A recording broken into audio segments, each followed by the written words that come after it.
আজকে থেকে সবাই সাবধান হয়ে যান, দালালি করবেন না। কোন মসজিদ কমিটি, কোন পঞ্চায়েত কমিটি বিএনপির কথায় চলবে না, কোন বিএনপির কথায় চলবেন না। কিছু কিছু ইমাম সাহেবরা আছেন, তারা ভালো হয়ে যান। আমরা আপনাকে সম্মান করি। এর কথায় ছাত্র বিরুদ্ধে দোয়া করলেন? কোন কমিটির কথায়, কোন সভাপতির কথায় ছাত্র বিরুদ্ধে দোয়া করলেন? এতগুলি মানুষের জীবন গেল, এতগুলি ক্ষতি হইল, তাদের জন্য তো দোয়া করলেন না? তারা কি বিএনপির দালাল কমিটির লোকেরা? আমি কতদিন জানি কোন মসজিদে দোয়া হয়েছে। এইসব ইমাম সাহেবকে দরকার হলে মসজিদ থেকে বাই করে দেওয়া হবে। কোন সভাপতির কথা এখানে চলবে না। মসজিদে আজকে থেকে এই এলাকায় কোনো চেয়ারম্যান মেম্বারের কথায় কমিটি হবে না।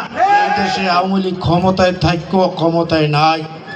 আসলে এই দেশটা শাসন করছে বিএনপি। এই বিএনপি এই আওয়ামী লীগের উপরে কান্দের উপরে হাত দিয়ে এই দেশটা স্বাধীন ব্যবসা করছে, এই দেশটা শাসন করছে। আজকে একের পর এক আমাদের ধ্বংস করছে। আজকে আমার এই 4 নম্বর, 5 নম্বর, 6 নম্বর ওয়ার্ডের ভিতরে সবচেয়ে জনপ্রিয় ব্যক্তি একজন জাহাঙ্গীর আলম। ষড়যন্ত্র করে জাহাঙ্গীরে ফেল করানো হচ্ছে।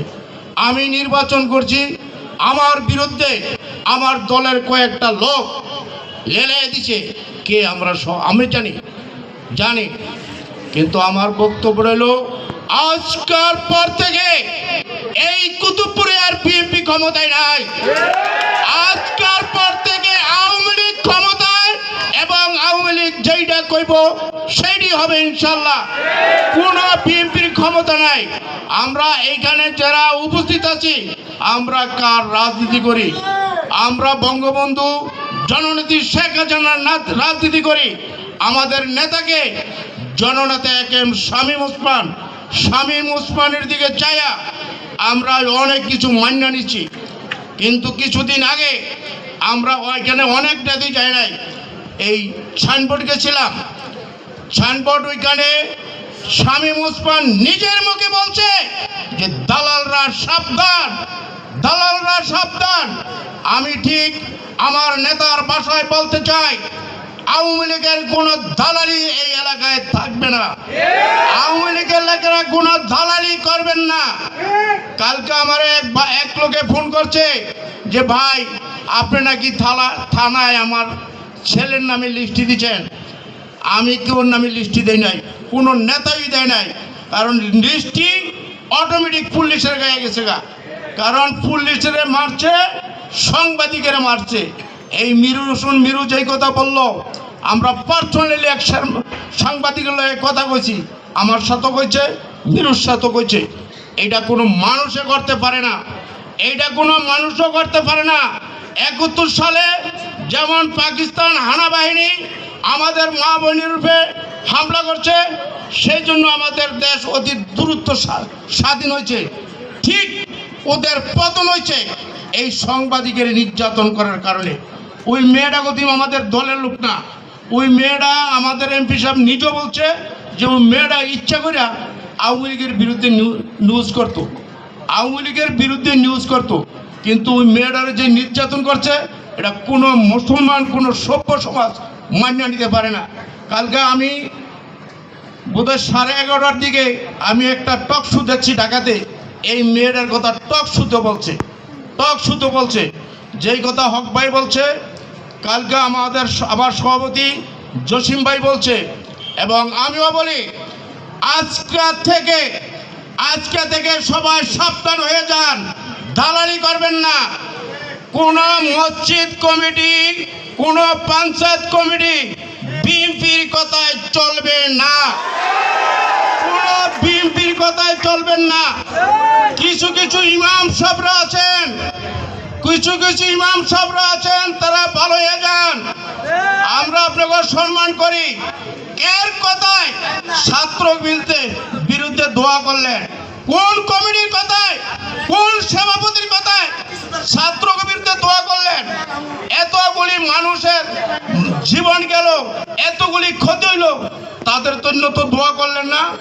তারা কি বিএনপির দালাল কমিটির লোকেরা? আমি কতদিন জানি কোন মসজিদে দোয়া হয়েছে। এইসব ইমাম সবকে দরকার হলে মসজিদ থেকে বাই করে দেওয়া হবে। কোন সভাপতির কথা এখানে চলবে না। মসজিদে আজকে থেকে এই এলাকায় কোনো চেয়ারম্যান মেম্বারের কথায় কমিটি হবে না, কোন চেয়ারম্যান মেম্বারের কথায় পঞ্চায়েত চলবে না। আওয়ামী লীগের নেতার কথায় এই দেশে পঞ্চায়েত চলবে। এই দেশের সব আওয়ামী লীগের নেতার কথায় পঞ্চায়েত চলবে। আপনারা কিছু হইলে বলেন, আপনারা ঐক্যবদ্ধ হন। আমরা ঐক্যবদ্ধ আছি। আমরা আজকে এইখানে অনেক মাসের দাওয়াত দিতে পারি নাই। আমি কিছুক্ষণ আগে শুনছি যে অনেক বাতিজরা বলছে দাওয়াত পায় নাই। আসলে দাওয়াত দেওয়ার আমাদের সময় নাই, দাওয়াত দেওয়ার আমার সময় নাই। 4 নম্বরে দাওয়াত দিবে আমার সেক্রেটারি জাহাঙ্গীর সাহেব, 6 নম্বরে জসিম ভাই, আমি কইছি 5 নম্বরে, সব লোকের কইতে পারি নাই। তারপরে এই মানুষ উপস্থিত হয়েছে এবং আমরা খুব শীঘ্রই দেশে কারফিউ চলতে আছে। আপনারা জানেন কারফিউর কারণে আমরা বড় করে জনসভা করতে পারতাছি না। আমরা এখানে যারা আছেন, আমার কথায়, জসিম ভাইয়ের কথায়, ইসাক চাচার কথায় কেউ মানবেন না। আপনারা মানবেন জননেতা একজন শামীম ওসমানের কথায়। এই শামীম ওসমানের কথায় আমরা এই লোকগুলির ছেড়ে দিছিলাম। আজকাল শাহ নিজামের বাসা অফিসে আমার জানা মতে এলাকার এমন কোনো বিএমপি নাই তার অভিযোগ যায় নাই, তার অভিযোগ খায় নাই। আর আমাদের সাথে কাঁধে কাঁধ মিলে ব্যবসা করিয়া আজকে এই শাহ নিজামের বাড়িতে হামলা চালাইছে, অফিসে হামলা করছে, ফাস্ট ফুড হামলা করছে। আমরা কুতুবপুরে তো প্রতিবাদ করে উঠছি কেন? যা ক্ষতি করছে সব কুতুবপুরে, ফতুল্লায় কোথাও কোনো ক্ষতি হয় নাই। শাহ নিজামের অফিসটা কুতুবপুরে, ফাস্টফুড অফিসটা কুতুবপুরে, এসবি গার্মেন্টসটা কুতুবপুরে এবং রাজ্জাক ব্যাপারীর বাড়ি, পিবিআই অফিস সব কুতুবপুরে।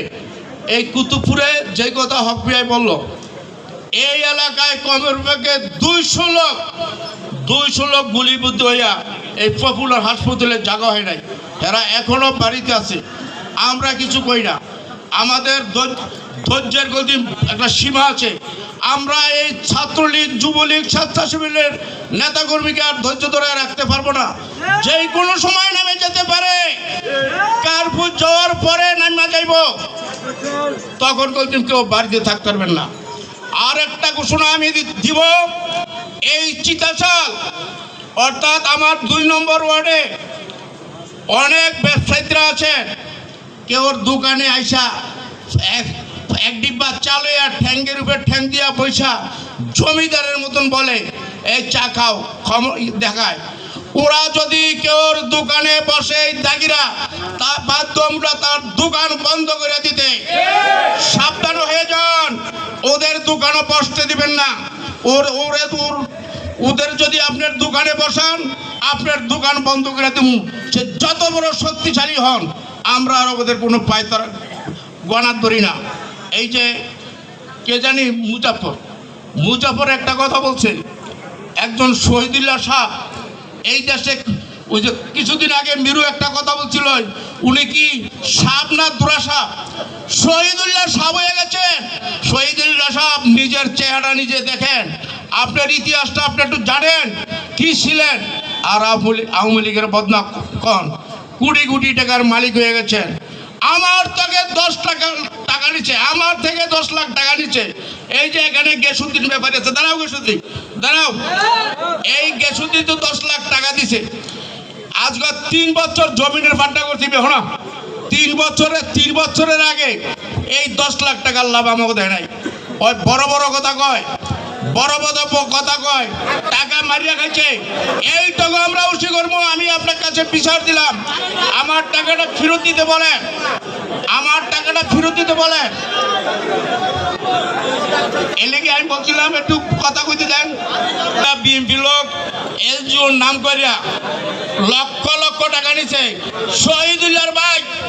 শহীদুল্লাহর ভাই বিদেশের নাম করিয়া 3 কোটি টাকা নিছে, 3 কোটি টাকা নিছে। আমরা যদি কই যে টাকাটা এখন দিতে হবে, কইব আওয়ামী লীগ বলে কিসের ক্ষমতায় দিয়ে এত বড় কাজ করলি? এই লোকগুলি কারা? এই লোকগুলি আমাদের ভাই বেরোদ্দ বাতিজারা, যাগো টাকা নিছে, যারা পপুলারে টাকা নিছে, যাগো ইন্স্যুরেন্সের টাকা নিছে। আমাদের ইউনিয়ন আওয়ামী লীগের সভাপতি জসিম ভাই আছে, লিখিত দেন, আমরা ওদের বাড়ি ঘরের মাড়ি বেচা এই টাকা উসিল করবো ইনশাল্লাহ। আমার সময়ের নাই, আমার সিনিয়র 2টা নেতা আছে, তারা বক্তব্য দিব। আমি এই বলি আমার বক্তব্য শেষ করছি। জয় বাংলা, জয় বঙ্গবন্ধু, জয় হোক মেহনতি মানুষের। আসসালামু আলাইকুম।